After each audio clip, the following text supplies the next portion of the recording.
where's your head at with wrapping your head around what? I can't believe somebody is that dumb to think I want to trade this talent. Mm-hmm. Is it all just? It's got to come down. It's got to come down financially. That we're going to have to write that huge $120 million extra dollars.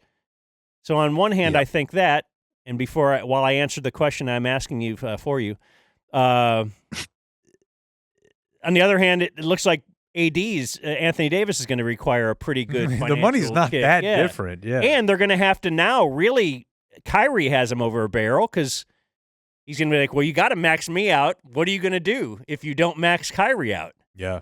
Whereas if Luka was still here, you would probably still have some wiggle room there. But anyway, sorry, Kirk. I'm coping. No, it's interesting. I think, when I was in the Spurs front office, we were looking, head on at the Kawhi Leonard Supermax extension. And I just know that those are big numbers. There's very few people in the world who write checks like that. And they take those checks very seriously. So no disrespect to Luka, no disrespect to Kawhi Leonard. These are big deals, literally.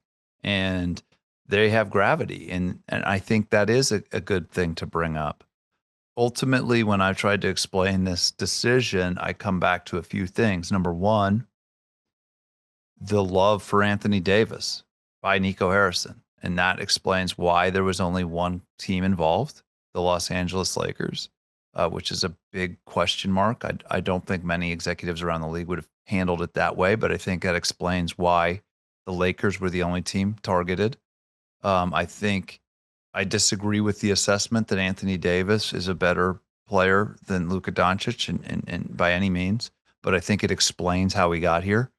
And I think the absence of other people in the front office who had been there, and I haven't heard many people talk about this, whether it's, Donnie Nelson, Dennis Lindsay, Bob Voulgaris, who famously left, and obviously most Mark Cuban. I think the absence of those other voices enabled this transaction to become a reality. And in a place where in most front offices, there would have been a very, very strong argument against this transaction. I don't think there were the people in place to look at the assessment of talent, Anthony Davis on one side, Luka Doncic on the other, a 25-year-old on one side, a 31-year-old on the other. I think it would have been shot down if there were more voices, including voices that were in the Dallas Mavericks front office within the last few years or in the ownership box.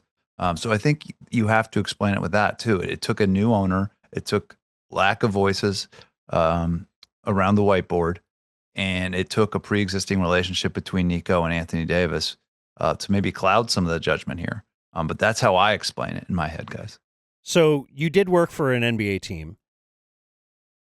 Business-wise, as far as the money they'll make back, TV money, whatever it is it a wise investment to pay the Supermax?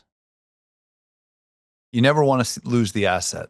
So even if you're going to trade the player after you sign him, almost always with a player like Luka, you sign him.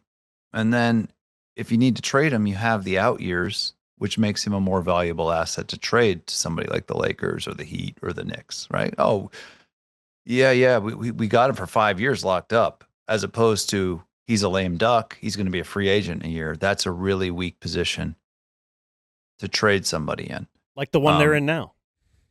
100%. So again, there's a reason almost all of these guys get the deal. There's a reason very few of them get given up on, or even Paul George, right? When last year in the Clippers organization, they were, instead of giving him 4 years, they were going to give him 3 years. And he's like, no, I'm going to get 4 years in Philadelphia. But I am among the people who would have not thought twice about giving Luka this money. And there was a lot of money. I understand that. But one of the reasons, even with the risk or the conditioning risk, the injury risk, whatever it was, this is a very valuable asset to have a top 5, top 10 player in the NBA under contract for 5 or 10 years. It's that simple. It's that simple. Let alone a 5-time first NBA guy, first team All NBA guy who has shown no signs of not performing to the level of a top 5 player, in my opinion. In fact, I was there in June in the finals in Boston. Like, that wasn't that long ago. And again, that there's no reason they wouldn't have done the deal. What I think is really, really interesting is to try to strip the like. Let's just think about it like assets. And at the post-trade press conference, Nico said, "Hey, our window's 3 to 4 years. So let's say it's this year and 3 more years." Had they signed Luka to the Supermax this summer, but for whatever reason, Nico just could not get over the working relationship, and he thought Luka was bad for the culture. Now it's trade deadline next year, and he's signed to the Supermax. I feel like you're getting a better package that can help you win over the next 3 years. I guess at that point it'd be 2.5. You're still getting a better package than this one. Like, the Anthony Davis obsession is obviously part of it, but I'm looking at, okay, let me project forward. Luka plays like he does in the back half of seasons a lot.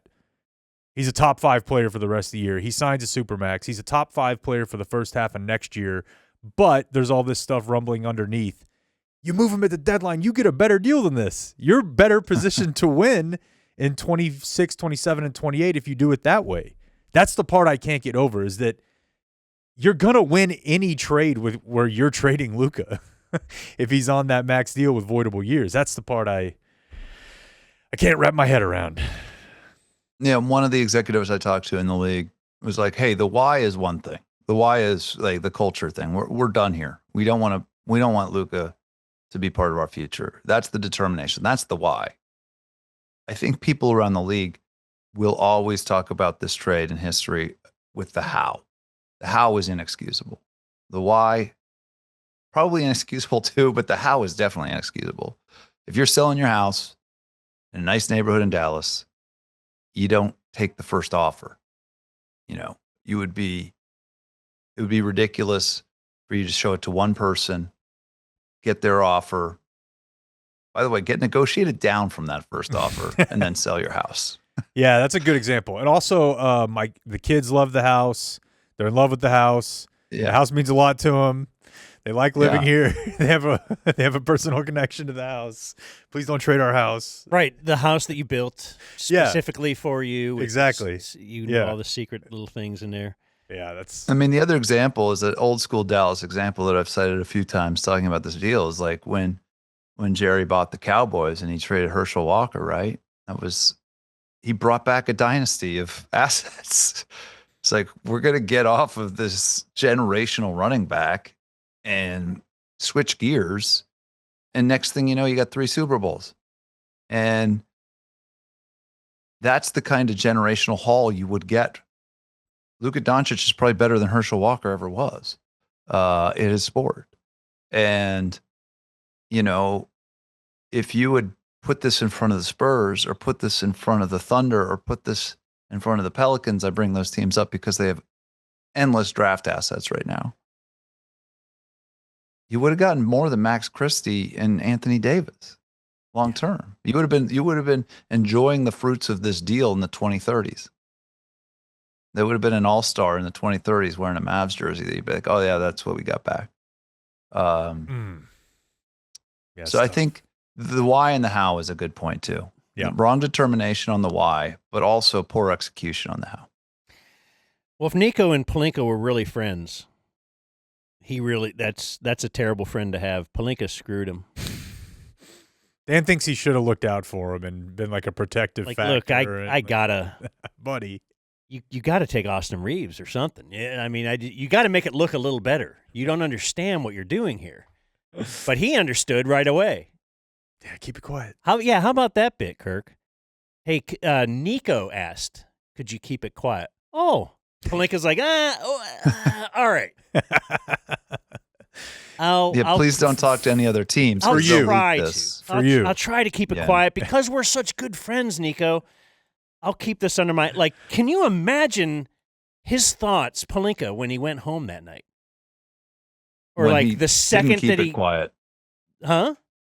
Well, I know that the whole group of the front office knew it was happening for a month almost. Like, he didn't keep it quiet. Well, he called. Like, it was. Yeah, called Jeannie Buss immediately.